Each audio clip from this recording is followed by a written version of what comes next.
सांसों के द्वारा अपने मन को शांत करने के बारे में आपने सुना होगा, लेकिन क्या आप सोच सकते हैं कि सांसों का एक ऐसा ध्यान है जो आपके शरीर को सभी बीमारियों से बचा सकता है। देखिए, आप सब लोगों ने कपालभाति और अनुलोम विलोम इनके बारे में सुना होगा।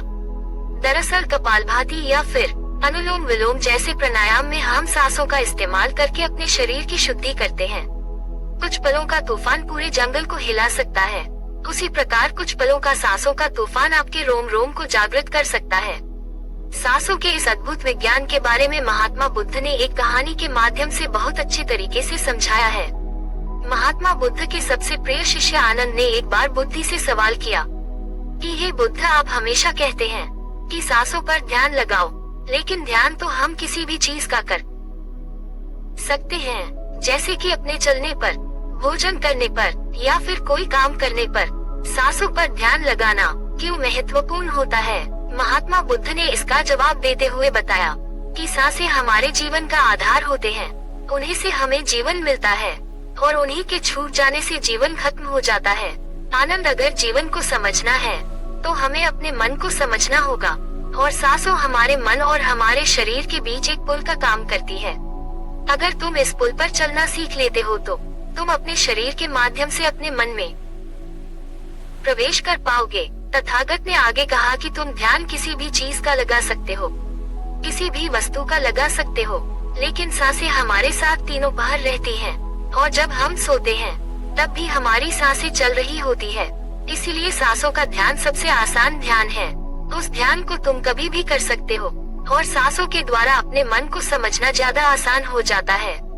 क्योंकि जब हम दुखी होते हैं, परेशान होते हैं, तो हमारी सांसें अलग कैसे चलती हैं, लेकिन जब हम शांत होते हैं, आनंद में होते हैं, तब हमारी सांसें अलग तरीके से कार्य करते हैं। जब हम गुस्से में होते हैं अथवा डर में होते हैं, तब हमारी सांसों अलग प्रकार से कार्य करती है। इसीलिए हमारे मन की भावनाओं को समझने के लिए हमें अपनी सांसों को समझना होगा। जिस प्रकार हमारी सांसें चलेंगी, उसी प्रकार हमारे मन में भावनाएं पैदा होंगे। आनंद ने सवाल किया कि हे बुद्ध, मन की भावनाओं को समझने के लिए हमें सांसों का कौन सा ध्यान करना होगा, और क्या उस बयान से मन की भावनाएं काबू में की जा सकती हैं?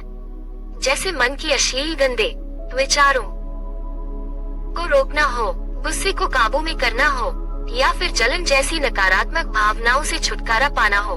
क्या कोई ध्यान ऐसा है जो हमारे मन को शुद्ध कर सकता है? क्योंकि जब तक मन में पवित्रता पैदा नहीं होगी, तब तक ध्यान करने का कोई लाभ नहीं है। लेकिन न चाहते हुए भी साधक के मन को नकारात्मक भावनाएं घेर लेती हैं, और जो उसके ध्यान में बहुत बड़ी बाधा बन जाती है। तथागत ने कहा कि जो अपनी सांसों को समझ गया, समझो वो बदल गया। इंसान के शरीर में और उसके मस्तिष्क में जितने भी प्रतिक्रियाएं होती है, वो सब उसकी सांसों के चलने के अनुसार पैदा होती है। मनुष्य कभी ध्यान ही नहीं देता कि उसका मन उसकी सांसों के अनुसार प्रतिक्रिया कर रहा है। तभी होश पूर्वक देखने का प्रयास करना। जब तुम्हारे अंदर गुस्सा, डर या फिर चिंता जैसी भावनाएं पैदा होती है, तब तुम्हारी सांस लेने की गति तेज हो जाती है, और जब तुम शांत होते हो, आनंद में होते हो, तब तुम्हारी सांसों की गति एकदम शिथिल हो जाती है। आनंद जितनी गहरी किसी की सांस होती है, उतना ही ठहराव उसके व्यक्तित्व में पैदा हो जाता है। अक्सर तुम देखना कि जो लोग गहरी सांस नहीं लेते हैं, यानी कि छाती से सांस लेते हैं, सांस उथली उथली रहती है, ऐसे लोग ज्यादा दुखी और चिंतित रहते हैं। और वहीं पर जिन लोगों की सांस गहरी होती है, उनकी आंखों में तुम्हें एक शांति नजर आएगी, एक आनंद दिखेगा। ऐसे लोग किसी भी परिस्थिति में बेचैन नहीं होते हैं, उनका मन हमेशा शांत बना रहता है। वो कठिन से कठिन परिस्थिति को भी बड़ी शांति से सुलझाते हैं, और इसीलिए उनकी बुद्धि, उनका मस्तिष्क दूसरों से तेज काम कर पाता है, क्योंकि उनका मन शांत होता है, नकारात्मक भावनाओं से खाली होता है। आनंद, अगर कोई भी मनुष्य नकारात्मक भावनाओं या नकारात्मक विचारों से घिरा रहता है, शरीर में सुस्ती, आलस्य, ये सब भावनाएं उसकी सांसों के कारण पैदा होती है। इसीलिए यह बहुत आवश्यक है। अगर जीवन में अच्छी आदतें बनानी है, सोचने का नजरिया या सकारात्मक रखना है, तो हमें अपनी सांसों को समझना होगा, और उसका सबसे अच्छा तरीका है अपनी सांसों का ध्यान। सांस हमारी हमेशा चलती रहती है। अगर पूरे दिन में से कुछ समय हम अपनी सांसों पर ध्यान लगाने को दें, तो हमारा पूरा जीवन परिवर्तित हो सकता है। धीरे धीरे जैसे जैसे सांसों पर ध्यान गहरा होता जाएगा, वैसे वैसे तुम अपनी भावनाओं को समझने लगोगे, अपने शरीर में चल रही प्रतिक्रियाओं को अच्छे से देखने लगोगे। तभी संभव हो सकता है जब तुम अपने प्रति सचेत रहे, अपने प्रति होश में रहो। और होश तभी जागृत होता है जब किसी चीज पर निरंतर ध्यान लगाया जाता है। और हमेशा ध्यान में रहने के लिए प्रकृति ने हमें सांसें दी है। हम अपनी सांसों पर चलते समय, खाते समय, उठते समय, बैठते समय, हर वक्त, हर समय ध्यान लगा सकते हैं, उनको देख सकते हैं, क्योंकि किस नाक से आ रही है, किस नाक से जा रही है, नाक के कौन से कोने से टकरा रही है। और जब हम निरंतर ये देखने लगते हैं तो हमारे विचार छटने लगते हैं। अब हम वास्तविकता की दुनिया में जी रहे होते हैं। अब शरीर की छोटी से छोटी संवेदना, हर एक भावना का हमारे शरीर, हमारी ऊर्जा और हमारे मस्तिष्क पर क्या असर पड़ता है। अब तुम समझ पाओगे कि हमारे विचारों के कारण हमारी भावनाएं पैदा होते हैं। जैसे हमारे विचार होंगे वैसे ही भावनाएं हमारे अंदर पैदा होती रहेंगी। एक सोते हुए बच्चे के पेट को देखना।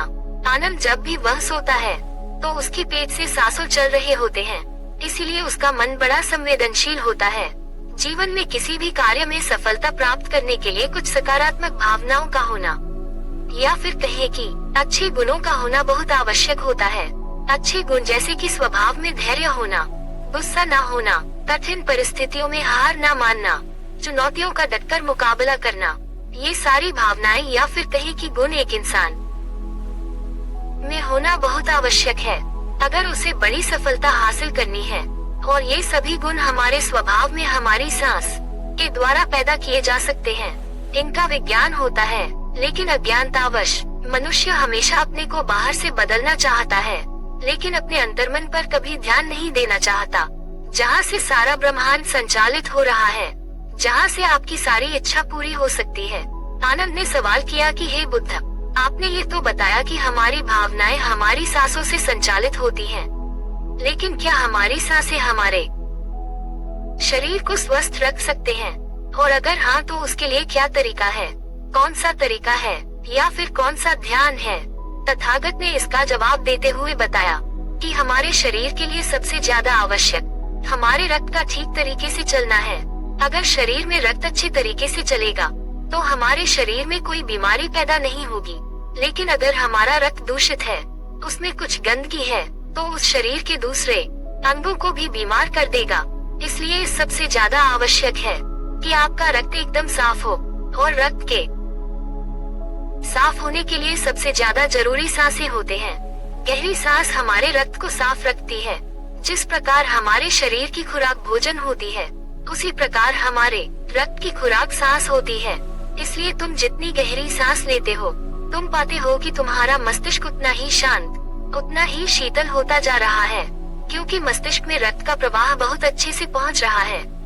और इसीलिए मस्तिष्क में दुख, संताप या उदासी जैसे लक्षण कभी पैदा नहीं होते। सुबह सुबह अपनी सांसों के साथ किया गया ध्यान या फिर प्राणायाम हमारे पूरे जीवन को स्वस्थ बना सकता है, सारी बीमारियों को दूर कर सकता है। जो लोग रोज सुबह उठकर ठीक तरह से प्राणायाम करते हैं, उनका पूरा दिन आनंद से भरा हुआ रहता है। कोई दुख, कोई चिंता उनके दिमाग में घर नहीं कर सकती है। याद रहे कि सुबह का क्या हुआ ध्यान या फिर प्राणायाम सबसे ज्यादा लाभकारी होता है। वैसे तो ध्यान तुम किसी भी समय कर सकते हो, क्योंकि यह हर समय लाभ पहुंचाता है।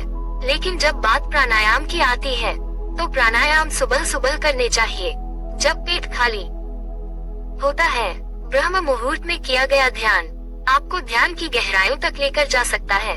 कुछ ही समय में उसके अच्छे परिणाम देखने को मिलते हैं। ब्रह्म मुहूर्त वो समय होता है जब पूरी प्रकृति जागृत होती है।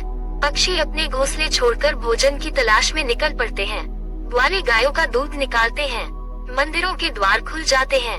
ऐसा प्रतीत होता है जैसे कि पूरी प्रकृति का सृजन का समय होता है। आनंद, अगर तुम होश में रहकर सुबह के समय की सुंदरता देख पाए, तो तुम ध्यान की गहराइयों को समझ पाओगे, समाधि की अवस्था तक जा पाओगे। आपका पूरा जीवन अपने आप परिवर्तित हो जाएगा। बुरी आदत या बुरे विचार छोड़ने के लिए कोई मेहनत नहीं करनी पड़ेगी। अपने साथ कोई जबरदस्ती नहीं करनी पड़ेगी। बुरे विचार, बेफिजूल की भावनाएं अपने आप मन से गायब होती चली जाएंगी।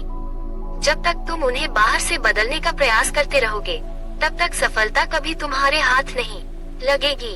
लेकिन अगर अपनी सांसों का सहारा लोगे तो पहले दिन से ही परिवर्तन आने शुरू हो जाएंगे। तथागत ने कहा कि मैं यह नहीं कहता कि इसका परिणाम तुम्हें 10 साल बाद मिलेगा, इसका परिणाम तुम्हें तत्क्षण मिलेगा। जब भी तुम कुछ समय के लिए अपनी सांसों को शांत करके एक जगह पर अपनी सांसों पर ध्यान टिकाते हो तो तुम्हें एहसास होगा कि तुम्हारा मन अपने आप शांत हो गया है। उसमें कोई दुख, कोई विचार, कोई भावना तुम्हें परेशान नहीं कर पा रही है। कठिन परिस्थितियों में खुद पर काबू रखना, खुद पर विश्वास रखना सबसे ज्यादा आवश्यक है। और ये तभी संभव है जब हमारी बुद्धि सुलझी हुई हो। हम छोटी छोटी बातों के बारे में ज्यादा सोचने की जगह तुम उसके हल के बारे में विचार करने लगोगे। अभी तुम्हारी ऊर्जा हो सकता है कि गलत जगहों पर इस्तेमाल हो रही हो, लेकिन अगर अपनी ऊर्जा को एक सही दिशा देनी है, उसका सही इस्तेमाल करना है, तो तुम्हें सांसों का विज्ञान समझना ही होगा। और यह कहकर बुद्ध हमेशा की तरह अपनी गहरी योग निद्रा में चले गए। तो दोस्तों, कैसी लगी ये कहानी? आपको कमेंट सेक्शन में जरूर बताना, और अच्छी लगी हो तो इस चैनल को सब्सक्राइब करके नोटिफिकेशन बेल को जरूर प्रेस कर देना। तो मिलते हैं अगली कहानी में, तब तक के लिए अपना ख्याल रखें। नमो बुद्धाय।